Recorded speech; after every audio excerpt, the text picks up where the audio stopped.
Hey, what's going on, my Vanlifer friends? I am stoked. Even though it was pouring freaking rain yesterday, it was dry at first, so I had my tools outside, and then it decided to start raining. But I got the ceiling done. That is all tongue and groove cedar.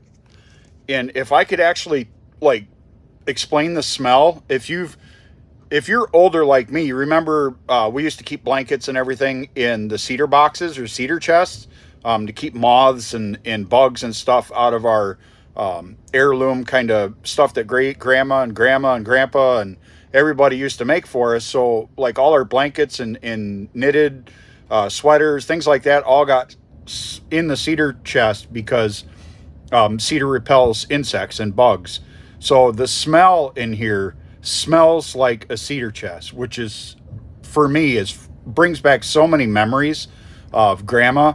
And when, I'd go to her house, everything smelled like cedar because a lot of the stuff that they had, like cedar lined closets, they used to put like mothballs and certain things, but cedar was the big one. So I still have to see if I can get my finger right. All this has to be covered, but it has to remain accessible. So I'm going to try and figure out how to do that. All this wall panel board here does not go with that. So I am going to remove all that. And then the flooring, this is the rubber flooring that came with the van. So I'm going to be pulling that out next weekend.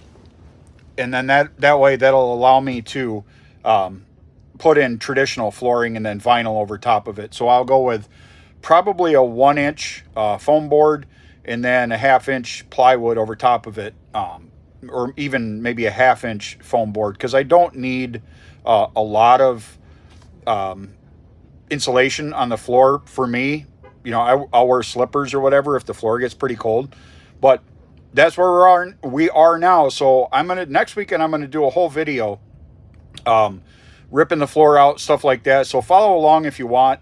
I'm trying to build my YouTube channel up. I'm doing it with YouTube Shorts to start with. And I am a WYSIWYG. What you see is what you get. This is just me. I'm not going to pretend to be anybody else. My van has over 300,000 miles on it, so fingers crossed and a lot of prayers that this motor and transmission holds out. So I will see you on the next YouTube Short, and I'll just keep doing these. All right? Peace.